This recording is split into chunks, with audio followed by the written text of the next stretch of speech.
I am Kelly Frazier, author, speaker, and coach, and this is my 8th book, and it's called Love Differently, Stay Married. And I'm actually periscoping at the same time while recording this YouTube video. I wanted to just share with people that if you're struggling in any kind of relationship, and you don't even have to be struggling, even if you are just wanting to do some incredible connecting to people, I'm going to give you some wonderful, excellent tips here today. They're not the end-all be-all. These are just some things that I've learned over the decade of my teaching and learning and sharing with people, bringing great results, behavioral changes in people that are just powerful.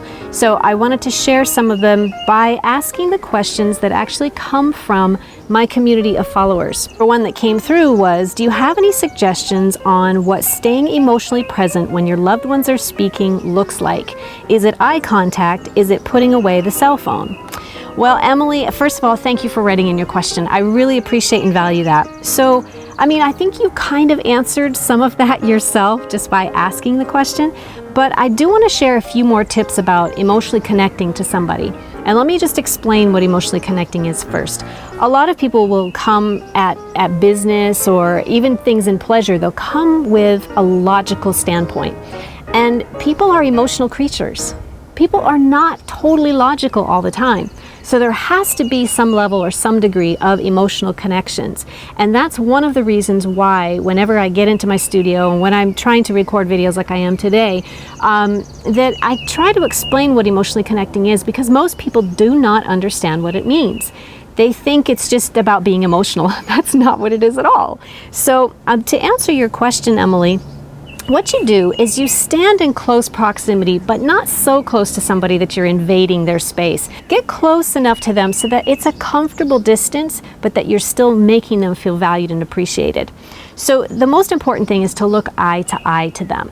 If they're talking with you and you've got people who are trying to distract you over here, hey, can I ask you this, can I ask you this? You are not going to make that person feel like they're the only one in the room. So it's a very valuable thing when you can totally block out the distractions. That does mean, Emily, like you said in your question, it does mean shutting off the phone, making the eye contact, absolutely. So let's just say that it's a toddler or a child. That toddler or child is definitely not on your level. So you have to get down to their level. Look eye to eye. That is a very powerful thing that you can do to honor somebody, is to be able to listen to them without being distracted. Like right now, I'm sitting here and I'm talking with you and I'm trying very hard not to be distracted because I am periscoping. And if people are asking questions, I'm not going to be able to answer them. So that is one thing that I do want to encourage anyone to do. If you are someone who is easily distracted by your cell phone, by the television, by a computer, by whatever it is that you have in your hand, shut them off. People want to know that they're valued and appreciated, and they can't feel that way if that's all you're doing. So the next question I have came from Karen, and Karen asked, how is coaching different from a counselor or a therapist? This is a good question because I think a lot of people don't understand the difference between a therapist and a coach. I think one of the biggest, most important reasons why therapy doesn't work necessarily is because over and over and over again, you're trying to do the same things by, talking about how you feel and about, the past and that kind of thing. What I do as a coach, we don't talk necessarily about how you feel. We talk more about moving forward and how do you get from point A to point B. And yes, you're going to feel uncomfortable. And yes, it could be painful sometimes. But in order to grow, in order to really challenge who you are, challenge plays a big part in that. If you and I are at the same level, whether it be intellect or the skills that I have, how would learning from me, did you see that bee? That thing was huge. How would learning from someone who's at the same level that you are challenge you in any way? It's not going to. So it's powerful for you as a human being to be challenged, to have someone help you come to the next level of wherever it is that you want to be, whether it's in business, in your personal life, in relationships, no matter where it is. Work with somebody who's been there, who's done that. Here's a great example.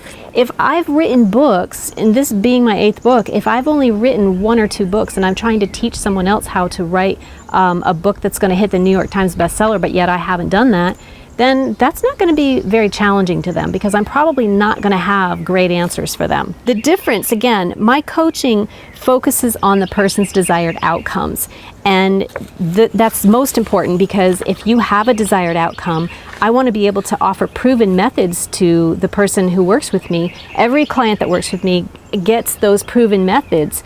And when I say proven, I just mean if I become a best-selling author, then I have best-selling techniques, and they've been proven because I've become a best-selling author. So that's how I'm going to teach somebody.